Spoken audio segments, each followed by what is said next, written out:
મારું નામ દિલીપભાઈ અગેજાણિયા, senior advocate છું મોરબીમાં અને હાલ મોરબી જિલ્લા વકીલ મંડળનો પ્રમુખ છું. અમો 4 અરજદારે મારા સહિત 27/5/2024ના રોજ કલેક્ટર સાહેબને એવી અરજી આપેલી કે જ્યાં નદીનો પટ છે એની પહોળાઈ ઘટી રહી છે, તો જે મોરબીમાં 2 ઘટના અગાઉ હોનારતની અને ઝુલતાપુર કાંડ બની ગયો છે, તો ત્રીજી ઘટના બને એવી પૂરેપૂરી સંભાવના છે. તો આ અંગે તમારે તાત્કાલિક ધોરણે પગલાં લેવા જરૂરી છે. જે તે વિભાગને નોટિસ આપી તમે આની જાણકારી લ્યો. એટલે આ અરજીના અનુસંધાને કલેક્ટર સાહેબ તાત્કાલિક જાગૃત થઈ અને નગરપાલિકા, પાણી પુરવઠા બધી સંસ્થાઓને તાત્કાલિક ધોરણે નોટિસ આપી અને અઠવાડિયામાં ચોમાસું આવે તે પહેલાં કાર્યવાહી કરવાનો આદેશ આપ્યો. એમાં મોટાભાગના સંસ્થાએ તપાસ કરી અને આ બાંધકામ છે એ ટોટલ ગેરકાયદેસર છે એવું ફલિત થયું.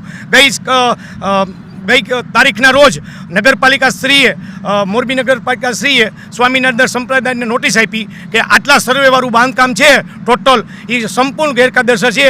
આ બાંધકામ 30 દિવસની અંદર દૂર કરશો તમારા ખર્ચે, નકર તમારા સામે તાત્કાલિક પગલાં લેવામાં આવશે. આ કામગીરીમાં તો કોઈને મોરબીની માણસો અહીંથી પસાર થતા હોય જાગૃત નાગરિક એને ધ્યાનમાં આવ્યું કે કોઈ આ 2 ઘટના બની ગઈ છે તો ત્રીજી ઘટના બને અને રાજકોટમાં જે અગ્નિકાંડ બન્યો તો આપણા બાળકોના ભવિષ્ય શું એની અમે લોકોએ ચિંતા વ્યક્ત કરી કે અહીંયા ત્રીજી ઘટના બને એવી પૂરેપૂરી શક્યતા છે અને સરકારશ્રી આદેશ પણ આપ્યો એમાં પણ એવું ફલિત થયું કે આ ઘટના બને એવી પૂરેપૂરી શક્યતા છે.